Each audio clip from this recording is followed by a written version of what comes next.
My overbearing mother-in-law blocked my path, her voice edged with accusation. "If you leave now, everyone will know you're lying," she sneered. My patience snapped.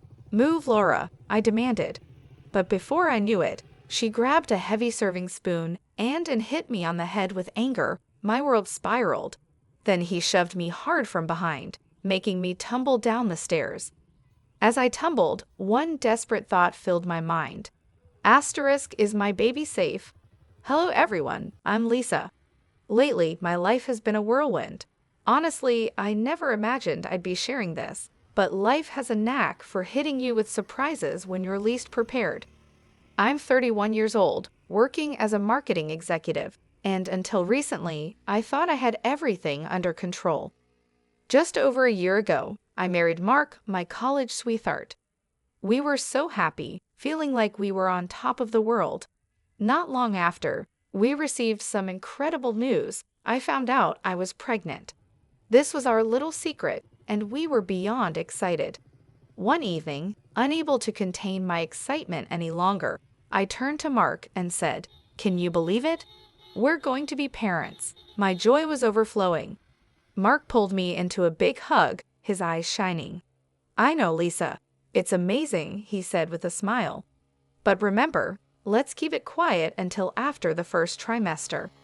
He was calm and thoughtful, reminding me to be cautious, and I agreed. But keeping this huge secret turned out to be a lot harder than I'd expected, especially around Mark's family. Speaking of Mark's family, that's a whole different story. There's Laura, my mother-in-law. She's generally nice, but she can be overbearing. Laura still treats Mark like he's a kid who constantly needs her guidance. Then there's Mark's dad, Edward, who's usually quiet and doesn't get involved in family matters. Mark also has two siblings. His sister, Rachel, often acts like I'm her competition. She gives me these looks, almost like I stole something from her. Mark's brother, John, barely talks to me, as if I'm not even there. Family gatherings are, to put it mildly, a bit challenging. Take last Wednesday's lunch, for example. Mark and I were getting ready, and Laura suddenly noticed a small wrinkle on his shirt. "Mark, honey, your shirt's wrinkled." "Lisa, don't you know how to use an iron?" she asked, her tone sharp enough to make me wince. I felt a wave of irritation, but managed to keep my cool. "I'll double-check next time, Laura," I replied with a forced smile, trying to stay polite. As if that wasn't enough, Rachel jumped in. "Oh, Lisa, don't worry about it. Not everyone's meant to be a homemaker," she added with a smirk. I could feel my blood pressure rising, but I held back, refusing to let them see how much their comments bothered me. Later that evening, I called my best friend, Olivia, to vent. "If Laura makes one more snide comment about my housekeeping, I'm going to lose it," I groaned. Olivia's laughter filled the phone. "Girl, you married Mark, not his mother. Just tell her to back off," she said, trying to lighten the mood. "I wish it were that simple," I sighed. "Mark hates conflict, and I don't want to make things worse, but sometimes it's so hard to deal with this." Despite everything, I knew I loved Mark and wanted to make things work. But right now, I was figuring out how to balance being a wife, a future mom, and just myself, all while handling family dynamics I never quite anticipated. I felt like I was drowning under all the expectations everyone had for me. My friend Olivia is always the voice of reason. She told me, "Lisa, you need to stand up for yourself, especially now that you're having a baby." I knew she was right, of course, but the thought of speaking up made me feel sick, though, to be honest, it could have also been the morning sickness. As the weeks went by, it became harder and harder to keep the pregnancy a secret. One night, Mark and I were lying in bed, and he looked at me with a mix of excitement and nerves. "Lisa, I think it's time. Let's tell them about the baby at the family dinner next week," he said, his eyes searching mine. I hesitated. Part of me wanted to keep our happy news just between us, safe from Laura's constant judgment and Rachel's jealousy, but I knew we couldn't hide it forever. "Okay," I said, trying to sound confident. "Let's do it." But even as I said it, I couldn't shake the feeling that this announcement would change everything. Little did I know how right I was, and just how wrong things would turn out. The day of the family dinner finally arrived, and I was a nervous wreck. I spent hours cooking, hoping to impress Laura, though I knew that was probably wishful thinking. Sure enough, as soon as we sat down, Laura had something to say. "Lisa dear, the roast is a bit dry. Did you forget to baste it?" she asked, her voice sugary but sharp. I forced a smile. "I'll keep that in mind for next time," I said, swallowing my frustration. Then, as if that wasn't enough, she added, "And that dress, is it new? It looks a bit tight, don't you think?" Her eyes drifted down to my waist, and I felt my face heat up. Just then, Mark cleared his throat. "Actually, Mom, we have some news," he said. My heart pounded as he glanced at me for support. "Lisa and I are having a baby." There was a brief silence, and then everyone reacted at once. Edward actually smiled, which was rare, and John mumbled a quick congratulations. Rachel, on the other hand, looked like she'd swallowed something sour. But Laura's reaction was the one that took my breath away. "Are you sure, Mark? How do you know she's not making it up?" Laura said, her tone icy. I couldn't believe what I was hearing. "Excuse me," I managed to say, my voice shaking. "It's just convenient timing, isn't it?" Laura continued. "Right as Mark's career is taking off." Mark looked genuinely confused. "What are you talking about, Mom?" Rachel jumped in eagerly. "Remember when Lisa was so adamant about birth control?" "Funny how that changed," she said with a smug look. I felt their accusations crush me, and I couldn't hold back anymore. "That was over a year ago," I protested. "We decided together that we were ready for a family." But the happy moment was gone. Mark looked uncertain, doubt creeping into his expression. Laura suddenly stood up, her chair scraping loudly. "If you're really pregnant, prove it." Her words hung in the air, cutting through what was supposed to be a joyful announcement. I never imagined that sharing this news would turn into a test, a situation where I had to prove my happiness and my truth. I was left standing there, feeling more alone than ever. "You want me to prove I'm pregnant?" I repeated, my voice trembling with shock and anger. "You want me to take a test right here?" Laura narrowed her eyes. "Don't be crude, Lisa. A proper blood test would be fine," she replied coldly. I turned to Mark, hoping he'd step in, defend me, and tell his mother to stop, but instead he looked torn, glancing back and forth between Laura and me. After a long pause, he said softly, "Maybe it's not such a bad idea, Lisa, just to settle everyone's doubts." My heart dropped. How could he even consider this? How could he take their side instead of mine? "This is crazy. I'm leaving," I said, feeling a mix of frustration and sadness. I turned to go, but before I could make it to the door, Laura stepped in front of me, blocking my way. "If you walk out that door, we'll all know you're lying," she said, her voice sharp and accusing. "Get out of my way, Laura," I said, my voice rising. But suddenly, everything changed. It all happened so quickly, yet in slow motion. Laura grabbed a serving spoon from the table and struck me hard on the head. Pain surged through me as she then shoved me backward, sending me tumbling down the stairs. My world spun before everything went dark. When I opened my eyes, I was lying in a hospital bed, feeling disoriented and in pain. Tears rolled down my face as I replayed what had just happened. Laura's cold expression, Rachel's smug face, Mark's hesitation, and John's failed attempt to stop his mother. All of it swirled in my mind, filling me with a sense of betrayal I'd never felt before. As the ambulance rushed me to the hospital, one question filled my mind. Was my baby okay? And even if everything was fine, could I ever trust my husband or his family again? When the ambulance reached the hospital, I was taken straight to the emergency room. Doctors and nurses moved quickly around me, speaking in medical terms I didn't understand. The only thing I cared about was whether my baby was safe. I felt terrified and helpless, clinging to the hope of good news. Hours later, I woke up to the steady beeping of hospital monitors. A doctor stood beside my bed, smiling gently. "Miss Carter, you're awake. I have good news. Your baby is safe. You're both going to be okay." A wave of relief washed over me, but it was quickly replaced by anger as I remembered why I was there. This was supposed to be a joyful time in our lives, a celebration of our growing family, but instead, I'd been forced to defend myself against accusations from the very people who were supposed to be my family. I glanced over and saw Mark standing by my bedside, his face pale and filled with regret. "Lisa, I'm so sorry," he whispered, but his words felt hollow. How could he apologize now, after allowing his family to doubt me, after standing by while I was hurt? I turned away, realizing that things would never be the same.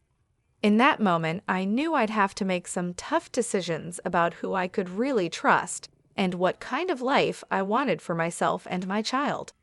This wasn't just about my baby's safety, it was about protecting our future. Mark tried to explain. "I don't know what happened, Lisa," he began, but I cut him off, anger bubbling up. "What happened? Your mother hit me on the head with a serving spoon and pushed me down the stairs. That's what happened." He flinched. "Mom says it was an accident. She was just trying to stop you from leaving." Before I could respond, my best friend, Olivia, rushed into the room. "Lisa, oh my God, are you okay?" She turned to Mark, her eyes blazing. "And you? How could you let this happen?" "It wasn't. I didn't," Mark stammered, but Olivia wasn't having it. "Save it," she snapped, silencing him. She turned back to me, her voice soft. "I'm here, Lisa, whatever you need." Mark looked at me, then stepped out of the room to get some air. As soon as he left, I filled Olivia in on everything that had happened. Her face grew darker with each word. "We're not letting them get away with this," she said firmly. Just then, we heard voices in the hallway. Laura and Rachel were talking. "We just need to convince Mark it was an accident," Laura was saying. "Lisa's always been clumsy, probably faking this whole pregnancy anyway." Olivia's eyes widened, and without a word, she pulled out her phone and started recording their conversation. As their voices faded down the hallway, I felt a new resolve inside me. Enough was enough. "Olivia, I need your help. We're going to fight back," I said, feeling stronger with each word. Over the next few hours, we made a plan. Olivia managed to get a nurse to give us copies of my medical records, which showed clear evidence of my pregnancy and injuries consistent with being hit and pushed. "We should get statements from the hospital staff, too," Olivia suggested. "They can confirm your condition when you arrived." I nodded, though I hesitated. "What about Mark? He's been texting me, full of doubts and clearly still believing his mother." "Forward them to me. It's all evidence, Lisa," Olivia said, her eyes determined as she gathered everything we needed. I took a deep breath and made a call I never thought I'd have to make. "Hello, is this the office of Carol Baker? I need to speak with her about a domestic abuse case." Meanwhile, Olivia returned looking triumphant. "Got it all. Medical records, staff statements, and that lovely recording of Laura and Rachel plotting." I took a deep breath, feeling the weight of everything settling around me. "Olivia, I've made a decision. I'm leaving Mark." Her eyes softened, filled with both understanding and sadness. "Are you sure?" "I have to, for my baby's sake and my own," I replied firmly. Just then, Mark walked back into the room, looking conflicted. "Lisa, can we talk?"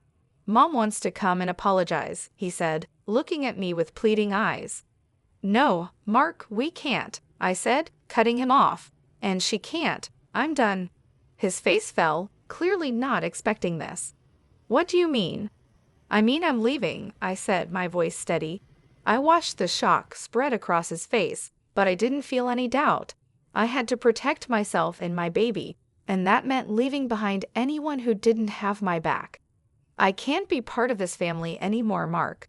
It's not safe for me or our child," I said, my voice firm, but filled with sadness. "Lisa, please, we can work this out," Mark pleaded, looking desperate. Olivia stepped in, her voice steady and strong. Mark, respect her decision. Mark looked at both of us, stunned, then slowly left the room, looking like he'd been hit by a wave. As the door closed behind him, I felt a mix of emotions, sadness for the life I had imagined, but also relief. I knew this wouldn't be easy, but for the first time in days, I felt a flicker of hope. I turned to Olivia, taking a deep breath. What now? She gave me a determined smile. Now we get somewhere safe, then we make sure they face the consequences. Months went by and life changed. I was now 8 months pregnant, waddling around Olivia's apartment with a belly that was impossible to hide. Every day, my baby bump reminded me of why I was fighting so hard for a future free from the pain and distrust I had endured. "Ready for court today?" Olivia asked, handing me a glass of water. I took it, my hand a little shaky. "As ready as I'll ever be," I said with a nervous smile. When we arrived at the courtroom, it was packed. Across the room, I saw Mark and his family. Laura sat there, looking as smug as ever, but I knew that wouldn't last. My lawyer, Carol, was sharp and prepared. She began presenting our case piece by piece, my medical records, testimonies from hospital staff, and finally, the recorded audio of Laura and Rachel planning to cover up their actions. "Your Honor, we'd like to present audio evidence of the defendants discussing their attempts to hide their actions," Carol announced.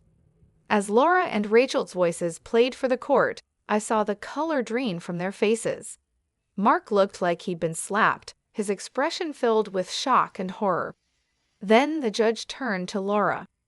"Mrs. Carter, you struck your daughter-in-law on the head and pushed her down a flight of stairs, endangering her life and the life of her unborn child.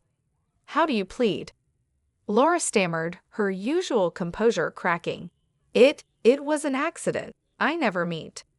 "Save it for your lawyer, Mrs. Carter," the judge interrupted sternly. "You're facing charges of assault and endangering an unborn child." During a break, Mark approached me, looking exhausted and defeated.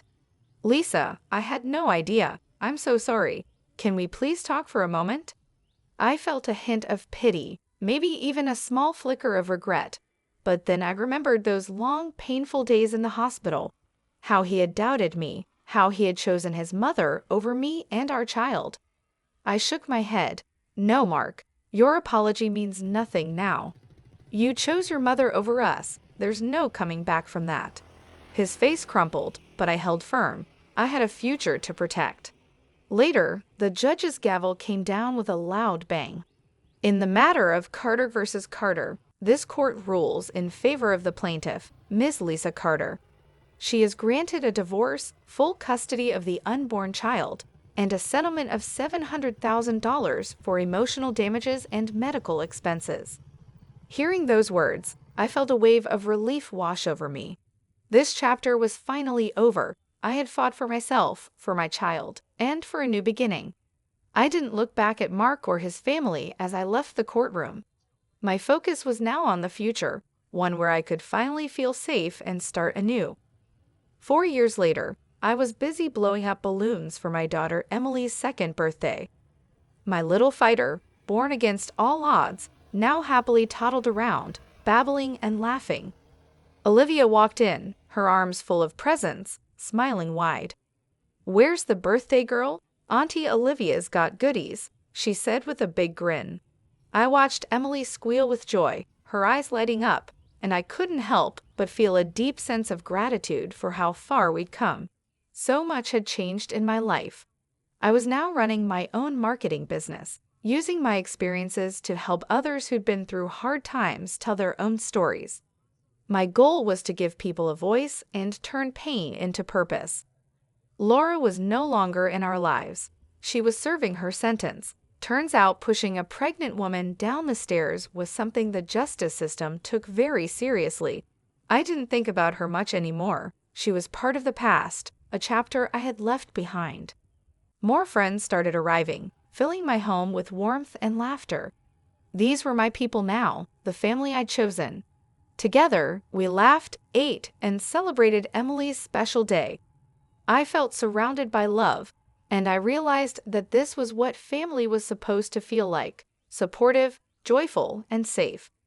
As the party wound down, I carried a sleepy Emily to her bed and tucked her in, whispering softly, "Happy birthday, my brave girl.